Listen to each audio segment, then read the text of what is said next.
Welcome to the Basement Files. I'm Katie McDermott. I'm Allison Roy. And I'm Lauren Hoyt. We're here at the Stu CBC Broadcast Center. Let's go inside and take a look at this week's top stories. This week on the show, insights on Fredericton's 48-hour film competition. Details on the recycling petition at St. Thomas University. And a look into the Collegiate Baseball Nationals. Haley Stairs attended the 10th annual 48-hour film competition in Fredericton, which had a really great turnout this year. Haley? Yes, many filmmakers, actors, and supporting friends and family gathered here at Ecole St. Anne to watch the screening of 18 films made in only 48 hours. Popcorn popped, the aroma filled the air, and people followed. Maybe some came for the snacks, but most came to experience a film screening like no other in Fredericton, the 48-hour film competition. Each competing team were given a package of items and locations that needed to appear in their final product. Items such as salsa, fish, and places like a water park could be spotted. Cameron Lane buckled down with his team Groovy Bones for this year's competition. I knew a couple people who had done it in the previous years, and that sort of, I heard them talking about it, being really excited about it, and yeah, I'd been involved with film over the summer, so I decided to join a team and get into it. From comedy to horror, several genres made it to the big screen. Lane's team created a short film depicting a woman being tempted by a demon to kill her sister.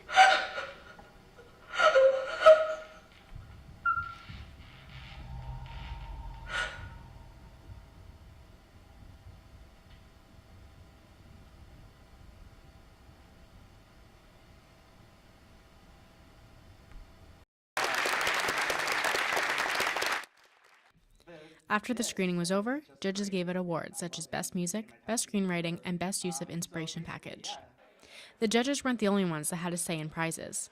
Audience members wrote down their 5 favorite films. The award for Audience Choice will be released at a later date. Organizers agree this competition is important for aspiring filmmakers because it allows them to dive into that world. The first film I ever made was actually part of the 48-hour film competition, and now I'm making films as a career. And I don't know if I hadn't have had that opportunity to do something small with friends and try some things out and get involved at that level, I don't know if I ever would have. Now that the competition is done, it allows contestants to rest up before another 48 grueling hours. Thanks, Haley. The City of Fredericton doesn't currently offer any recycling services for apartment buildings, but students at St. Thomas University are working hard to change that. Cassidy Chisholm has the details. After finishing your can of soda, what do you do with the can? Do you throw it in the trash or do you recycle it? Most importantly, where do you live? If you live in an apartment building, you may only have one option: tossing it in the trash. A group of students at St. Thomas University don't want the trash to be an option. Their professor, Christina Shirley, understands what it's like to live in an apartment building that doesn't have the option of recycling. From this experience, she came up with the idea to start a petition calling on the City of Fredericton to implement recyclable pickup at apartment buildings. I came up with this idea because I live in an apartment building and I noticed the tremendous amount of waste produced on a weekly basis that could easily be recycled. And I thought of it as an initiative that our class could feasibly champion and be successful with. The group has created a series of social media accounts to promote their petition, which caught the eye of apartment resident Pauline McIntyre. I think it's a good idea to have recyclables picked up in apartment buildings in Fredericton because there's way too much waste. There's way too much garbage that just gets thrown out in the landfill. Residents must take their bottles to depots across town, but that option still leaves paper materials going into the trash, which could be recycled. With a push from Shirley and her students, it's up to the City of Fredericton to establish curbside recyclable pickups if they want the environment to become pollution-free. As the petition continues to circulate and collect more signatures, Shirley and her students are waiting to send it to City Council in hopes of success. Back to you in the studio. Shirley and her students are still working on the campaign in the hopes of getting more than 500 signatures to bring to the City Council. That was Cassidy Chisholm reporting for Stu Journalism. This past weekend, the University of New Brunswick hosted the Canadian Collegiate Baseball Association Nationals. The top 6 teams in the country competed for the national CCBA title at the Royals Field in Marysville. The field is home to World Series champion Matt Stairs. The championship started Thursday, October 19th and concludes on Sunday the 22nd. Among the 6 teams competing were McGill University, Concordia University, and Carleton University.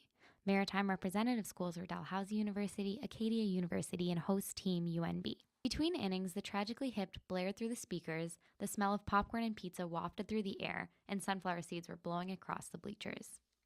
Cameras, commentators, and fans were all fixed on the game, clicking, critiquing, and cheering. There were swings, hits, and misses. The dust covered all teams wearing white as they slid across home base, stole to second, and dove into first. The action-packed weekend featured 14 ball games.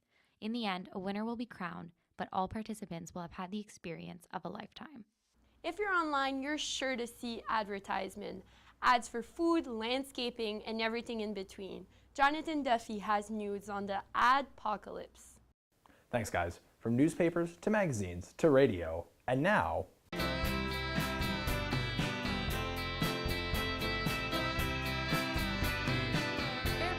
Live life comfortably. Has that ever happened to you? You have to watch a 10-second ad for 15-second videos. That's right, the adpocalypse is here. Ads are everywhere, literally. Our homes, our cars, television, and now on the internet. We are exposed to about 10,000 ads a day. Scrolling through Facebook can feel more like a commercial break than a social update. On Twitter, companies will follow you and send you coupons to buy their products. Will Hunter, a communications student, says there's never been a better time for advertisers to show off their products. I guess advertising has always been a huge part of everyone's lives. Like it controls everything. Like everywhere you go, there's ads for something. And with social media, it's just, there's no avoiding it. Have you ever looked for something on Amazon and then after you're done, all you see is ads for that product all over the internet? Your internet browsers store that information that you've searched, and sites like Facebook, Twitter, and Google use that info to show ads that are targeted towards you. Frederick Tony and Anthony Bryan says he sees just as many ads online as he does in his search results. I think we live in a hellish sort of landscape of advertisement, right? Like, you can't do anything without seeing an ad. Ads are hidden in everything. Movies and TV shows are filled with ads and product placements to subliminally make us want to purchase a product or service. I was in class the other day, and a teacher was gonna start their PowerPoint and whatever, and they were like, oh, I should play like this YouTube video before I start my seminar. And she plays it, and of course there was an ad, right? And everyone's so focused on that ad that nobody really cared about the video that she did show us afterwards. As technology moves forward, so will advertisements, and they will always be adapting to new situations. Back to you. Thanks, Jonathan. Will the adpocalypse get worse? Only time will tell. That was Jonathan Duffy reporting for Stu Journalism. And now for pet news. Pets can make great companions, but they are a lot of responsibility. Shannon Cornelius has the details. Yes, they do. Owning a pet takes a lot of time, money, and attention, which some people don't have. This is one of the many things people need to think about before getting their own. Getting a pet is not simply just going to the pet store and picking one out. There's much more to the process. Pets require a lot of attention, and you need to make sure you can give them that attention before you go and get one. Alicia Smith works at the local Global Pet Foods. She says there's much more to owning a pet than most people think. So basically, love and food. That's one thing. Making sure that they are up to date on their shots, their vaccinations, like making sure they're spayed and neutered and they're not neglected is the number one thing. Definitely food. Pretty much it's kind of like owning a kid. You want to make sure that they're best cared for in the best ways possible. So she strongly advises against getting a pet for a friend or family member as a gift unless they're fully on board with it. She says this can be a big problem. Many people find that once they get their pet home, they take far more work than they originally planned. Sarah Hickman is a third-year student athlete at St. Thomas University. She says if it weren't for her partner, she would never be able to take care of her dog and hamster. Basically, you have to make sure you feed them at certain times of the day. They always have water. You can't leave them alone for more than 4 hours at a time, especially when they're a puppy. Our dog is 7 months now, so we can leave them for 4 hours at a time, but we have to come home and let them outside, and you got to walk them for at least an hour to an hour and a half every day. And Hickman says her dog is also like a child because he can't do things for himself either. So as much as we would all love to get a pet, we need to stop and think, do we have the time? Thanks, Shannon. You're right. Pets do make great companions, but they are not for everyone. That was Shannon Cornelius reporting for St. Thomas Journalism. In May 2017, Lisa Roy created a Facebook page in the hopes of bringing the Bathurst community together. Little did she know, only a few months later, over 6,000 members would be stoning together. Living in Bathurst this summer, I had the chance to participate in the activity more than once. Due to the project, I was at work and someone left me a little surprise on my car. And for once, because it wasn't a parking ticket, I picked it up and brought it home. On the back it said, "Bathurst Rocks, post me."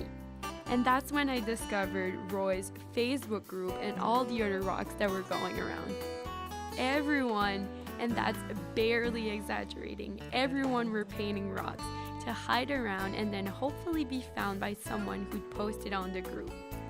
Bathurst Rock spreaded joy and kindness and definitely colored up our sidewalks, so I decided I'd participate too. Business used it as a promotion strategy, tourists used it as a way to explore around, and family used it as a fun and creative hobby. I can't wait for next year to see what Bathurst Rocks will throw at me. Nowadays, we hear a lot about long-distance relationships thanks to technology keeping us connected. But what about long-distance friendships? Eli Matheson investigates. That's right. I spoke with two people who found each other during times of great struggle. For many years, they supported each other via social media. But finally, this week, they were able to meet in person, right here in Fredericton, New Brunswick. This is Harper McAngus and Gray Auld. They have been friends for 5 years and have helped each other through many struggles. However, they just met in person for the first time. Gray is from the UK and Harper lives in Fredericton, New Brunswick. The two originally met through Instagram and immediately became good friends. I was on Instagram as a 13-year-old me, and I was really depressed at the time, so this one was like, "Oh my god, how are you? Are you okay? Are you actually gonna kill yourself?" And I was like, "Prob's not on." Gray says it was very important for him to have a constant friend during a time when there was very little consistency in his life. Sometimes I worry about you. You're like my little brother. Or like my little cousin from like that lives far away, because I'm like, how's he doing right now? Has anything happened? Because like mental health sucks, and it's good to have somebody there that's constant. Yeah. Since his arrival, Gray has been enjoying some quintessential Canadian experiences. On Gray's first night here, Harper hosted a potluck called Queers Giving. It served as a way to introduce Gray to Canadian culture and food right away. At the mall, they checked out Canadian stores such as Roots and tried on toques. Gray picked up some Hershey's and Kinder Surprises, both foods which they don't have in the UK. One of the main things Gray says he enjoys about Canada is the food. He spent a lot of time trying poutine from many different places, including Jack's and Smoke's Poutineery. Although the friendship between Harper and Gray began because of immense struggle, they are grateful they found each other and maintained the friendship despite the distance. Gray says that he has loved his first impression of Fredericton and Canada in general and can't wait to come back. For Stu Journalism, I'm Eli Matheson. Thanks, Eli. Without the reach of technology, their friendship never would have been possible.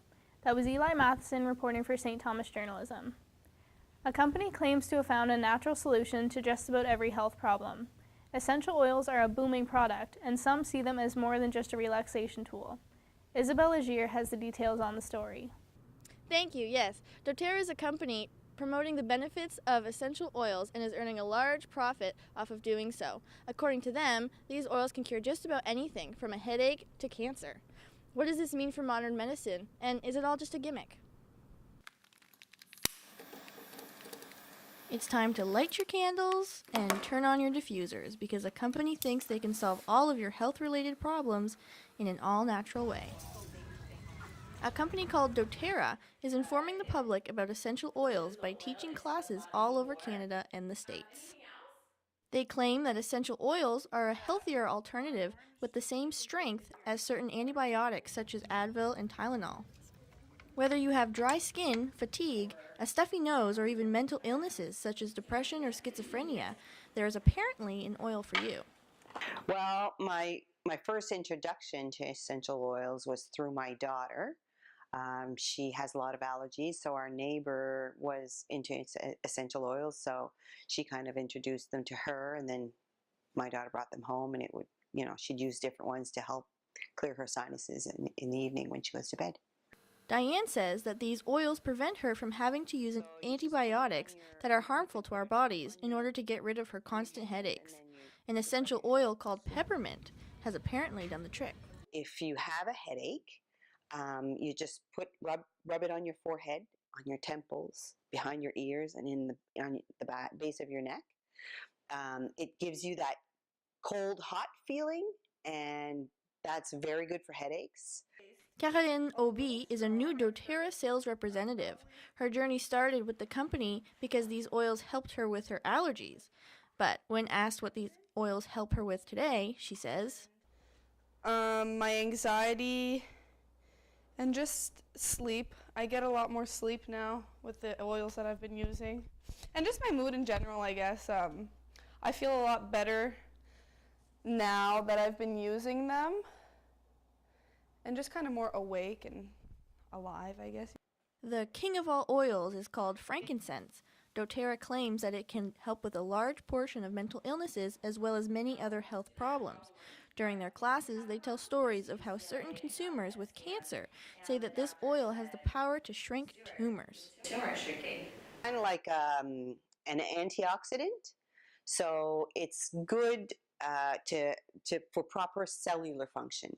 And when you have proper cellular function, you're likely not to get cancer. Attending and even teaching the doTERRA classes is open to the public. Once you are qualified by obtaining the information necessary, you could start teaching classes and earning money by selling their products. Those who reach a certain level are able to earn from $400,000 to $1 million a year. The stigma of essential oils and diffusers is growing in the retail industry. Stores are stocking their shelves with these products, and doTERRA is taking full advantage of this concept. I think we can all agree that oils with the power of taming headaches and making our skin softer is a very positive discovery. But declaring that these same oils can also cure cancer may be misleading to consumers, as well as taking a foot in the wrong direction.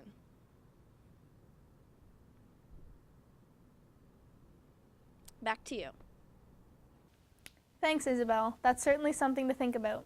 That was Isabel Legier reporting for Stu Journalism. October includes both Mental Illness Awareness Week and World Mental Health Day. The message is that self-care is vital in your mental health. One way to practice self-care is by pampering yourself with face masks, nail polish, and makeup. Or try baking or eating your favorite snacks. Curling up with a good book or magazine, or binge-watching Netflix is always fun too. And of course, doctors will tell you a peaceful sleep is a good answer to any question. That's it for this week's Basement Files. Thanks for watching. I'm Lauren Hoyt. I'm Allison Roy. And I'm Katie McDermott. See you next time.